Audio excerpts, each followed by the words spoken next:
Hey guys, Coach Ben here, bigbenchas.com. And today I'm going to tell you about the number one thing you need to consider if you want a big bench press.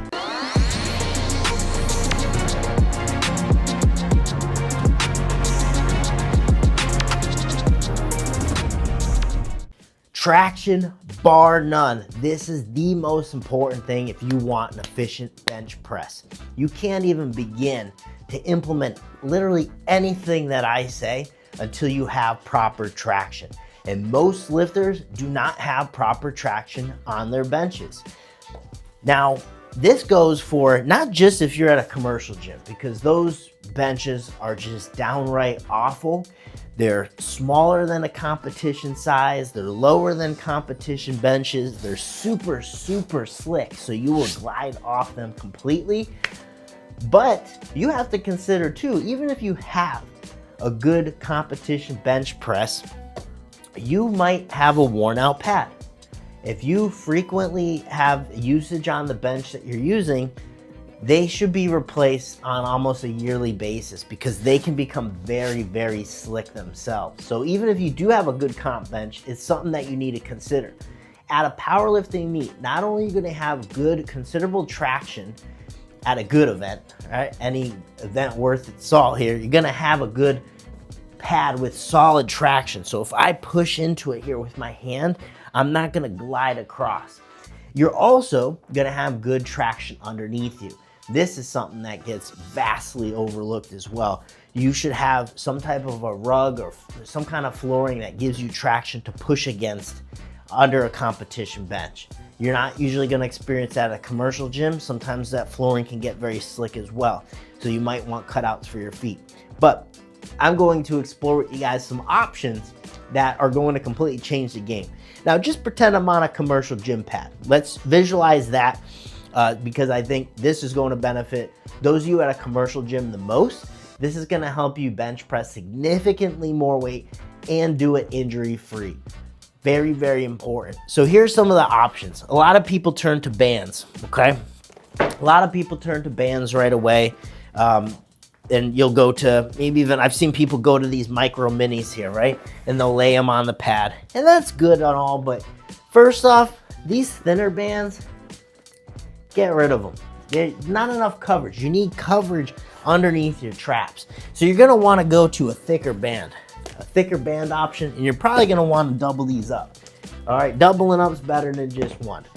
So the way I would lay them on, I see a lot of lifters either do some type of a cross pattern where they got the other band coming across the other way. The only problem is this is where you want the traction. You don't need the traction anywhere else. So if you have a band that's out here, another band out here, sometimes you're still gliding on this slick pad, okay? It's not enough to cover the shoulders. We want to cover the traps because if we're setting up well, traps are in contact. So we're missing this space here. So if I'm using bands, what I'll do, I'll slather bands on the bench, okay? Doesn't matter what's going on down here. That's irrelevant. But what we want is to get these bands a bit closer at the top.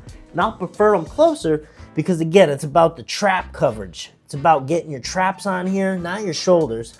All right, it's about getting the traps. All right, you'll capture some of the shoulders just fine here. So that's what I would do at a commercial gym, is angle those bands towards the head of the bench. Now, some additional options. So that's option one. And option one's not the best option by any means because bands are strictly just influencing the traction. There's another option that's gonna give you a lot more than just traction itself on one of those commercial gym pads. Option B is a little bit better. And I should say with bands, it's almost too much traction. It's almost too much traction because we actually wanna glide on the bench some. We don't want something that's gonna hold us there in place strictly because we wanna, in that setup process, push back, be able to push back to get our shoulders under. So we actually do need to be able to glide slightly. Next option, some kind of a traction pad. There's a lot of different bench options out there now. You see things like the Boneyard or the Backbone. There's a product from AbMat on Rogue that makes a pad. Don't ask me about this. This is the old school benchmark on the Slingshot website. I don't believe they make these anymore, but this is what I have here. You know, it's really all they are is just some kind of cutout that you put on the bench, and voila, you have traction. And this is just some kind of matte rubber type deal. All right. So I always just tend to keep this down because on a good powerlifting bench as well, this is going to spare your bench. All right. And there's things like the bench cover out there that does that. So this will give you traction. But again, it's a bit limited because you can do so much more still with this next option if you're benching out of a commercial gym. And this next option is really, this is cream of the crop. This is the best thing that you can do. Good old yoga mat. All right, not just any yoga mat either. You want to find a thick yoga mat. This one's not even thick enough. Go on Amazon, search inch thick yoga mat. There's a few options there, pretty cost effective, but that is gonna serve you the best benching out of a commercial gym. All right, and I'll tell you why. It's gonna hit on 4 key things for us. 1, it's gonna give us the traction. All right, so if I unroll this, all right, this is going to give us the traction. All right, so this is non-slip, perfect. If I get this thick enough, I'm also gonna have cushion because those commercial gym pads are firm, and a firm pad is not going to grab your shoulders the right way. There's gonna be a lot of gaps. Think if you were to bench press off a concrete floor, wouldn't feel pretty good, right? That's exactly what's happening when we're benching off a firm pad. So it's gonna give us cushion, especially with the foam. What that also is gonna give us is height.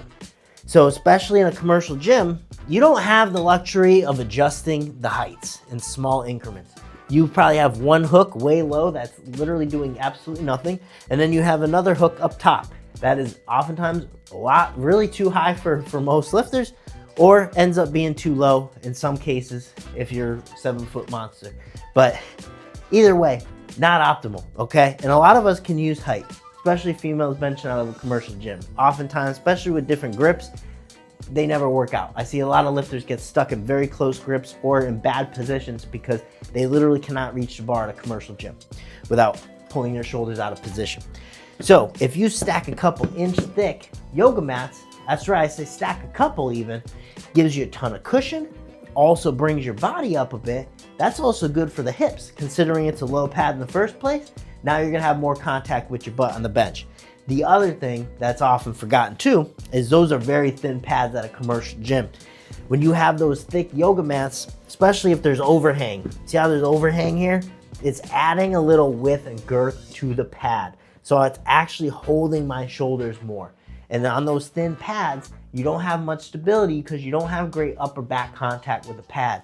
When you have these thicker mats down, you have the traction, you have the cushion, you have the width, you have the height. It gives you everything that you really need to bench press successfully, okay? So this is cream of the crop in my opinion. If you don't wanna look crazy unrolling your huge ass yoga mat in the middle of a commercial gym, what you can do, just cut it to the size of the bench. All right, get a black one, cut it to the size of the bench. I promise you no one will even know you have it on there. All right, there you have it. Guys, traction, #1 thing. Literally do not watch anything but this video. Review it over and over until you make the change to have traction on your pad, because everything that I show you means zilch unless you have proper traction on your pad. And if you're doing meets that don't have proper equipment with good traction on the bench, on the floor, don't do that meet. I promise you, your shoulders will thank you over time. That's all I got for you guys today. Coach Ben here. And you know where to find me. You